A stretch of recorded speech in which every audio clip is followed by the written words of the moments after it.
right, it's time for week 2 of Virtual Lab, and I've decided that I'm gonna let nature decide what snake we're gonna study this week. And as I'm walking along here and making that decision in my head and starting to figure out what we're gonna do, nature gives it to me. A racer zipped down a hole right here, right next to me, and it poked its head back out for a quick second, and now it's put its head back in. But looks like we're studying racers this week in Virtual Lab. So I'm gonna see if I can get video of this guy without disturbing him, and then we will talk all about racers as we go on a nature hike and see what else we can find. Nature's awesome. Decided on racer.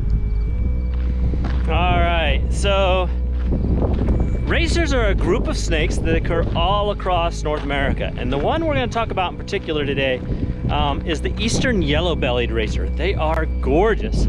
If you live in the southeast or the north or anywhere in the east, really, you're familiar with the black racer, or if you're kind of in the upper Midwest, you're familiar with the blue racer, or if you're down in Louisiana, Texas, you're familiar with the buttermilk racer. But there's all these different kind of color variants as they go across the country.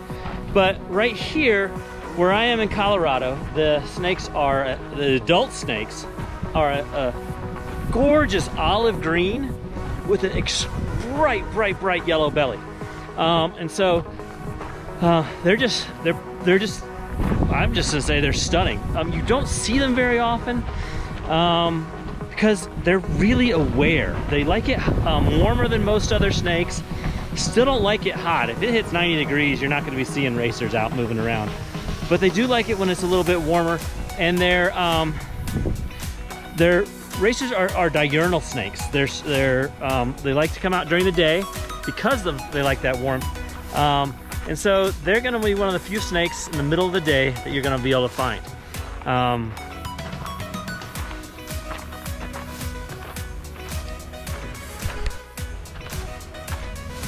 Racers are pretty cool snakes in that they communally nest. Not always, but a lot of times they'll find one spot, and the multiple females will lay their eggs together. And what that looks like is just a ton of racer eggs, and a lot of times it's several years. You'll find this year's clutch with hatched eggs from previous years as well. So that might indicate that racers do come back to the same spot to lay eggs again, or maybe just a different racer found that same spot because they do nest communally. They nest together, and it's really neat. So racer eggs, though, are one of the few eggs in North America that are easily distinguished. They look like they have little grains of salt all over them. They're not smooth. And so if you find an eggshell and you can see it, you can identify if it's a racer or not based on these little grains of sand, like white sand, really, a little bigger than salt, smaller than sand, that are on that egg, all scattered all over. Pretty neat. That's one thing, and maybe that's an adaptation to prevent them from drying out, because racer eggs typically are in, I find them, maybe other people find them at different places, but I find them in drier areas than I would find, say, a bull snake or a milk snake nest. It always seems like the racer's kind of the drier location.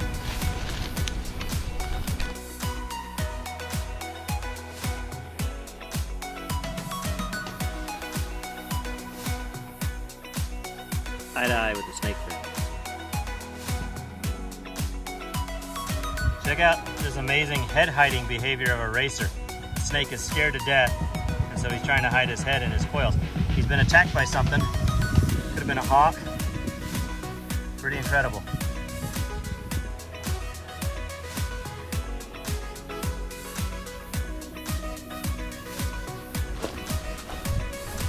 Racers are a species of snake that undergo a drastic pattern and color change as they grow up. It takes 2 to 3 years for them to reach their adult coloration, but it's really cool. So racers start out patterned. A lot of people, I mean, I get photos emailed to me or tagged on photos in social media that show racers that people think they're bull snakes or they're rattlesnakes because of how boldly patterned they are as juveniles. But within the first year, they start getting their green color, or if you're in other parts of the color, their adult coloration, and that pattern starts disappearing. And then in the second year, typically it disappears completely. If not, at that third year, it will. There'll be a full adult coloration. And here, you know, that's the juveniles, you know, are 6 to 8, 9 inches long at most, boldly patterned. And then as they grow to become an adult, our racer's smaller than a lot of racers across the country. A 3-foot racer, that's a pretty big one. I've seen them a little bit bigger than that, but those snakes are that olive green with that bright yellow belly. Just stunning. We call that ontogenetic color change as they grow from juvenile to adult. And that's the fancy science word for it. But just know that they do change colors as they start off as babies, and when they're adults, they're different.